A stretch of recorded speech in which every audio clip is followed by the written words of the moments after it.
సంగారెడ్డి జిల్లా తెల్లాపూర్లో అనుమతి లేకుండా నిర్మించిన 14 దుకాణాలకు అధికారులు కూల్చివేశారు.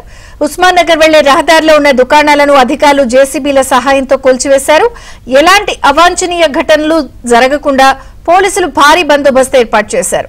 అయితే దుకాణాలకు కావాల్సిన అనుమతులు తీసుకున్నామని, ముందస్తు హెచ్చరికలు లేకుండా మున్సిపల్ అధికారులు కూల్చివేతలు చేపట్టారని దుకాణదారులు ఆందోళన వ్యక్తం చేశారు.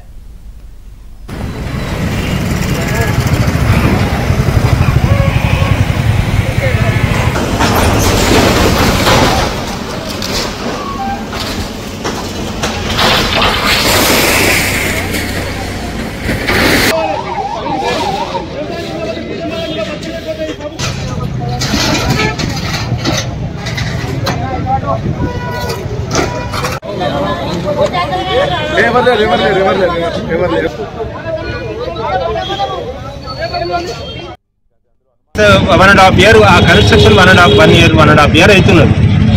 ఆల్రెడీ పర్మిషన్ తీసుకున్నాము, ఎల్ఆర్ఎస్ కట్టినాము, ఆ డోర్ నెంబర్ కూడా ఇచ్చిండ్రు, ఆ ట్యాక్స్ కూడా పేడ్ అవుతానే ఉన్నది. అది ఏది కూడా పట్టించుకోకుండా అడావుడి 6 గంటలకు వచ్చి ఇలా వర్క్ చేయడం, ధనాధన కూలు కొట్టడం అనేది ఎంతవరకు కరెక్ట్? అంటే ల్యాండ్ ఇచ్చిన దానికి ప్రతిఫలంగా మాకు ఇదే పనిష్మెంట్. మాకు మేము ఇల్లు చేసుకున్న రైతులు ఖాళీ షెడ్లు వేసుకున్న దాంట్లోనేమో కూల కొట్టడం ఎంతవరకు కరెక్ట్? ఇది వ్యాపారం కట్టుకుంటే అక్కడ వచ్చి ఎలాంటి ఇంటిమిషన్ లేకుండా పొత్తులు వచ్చి ఇంటిమిషన్ లేకుండా కూడగొట్టారు.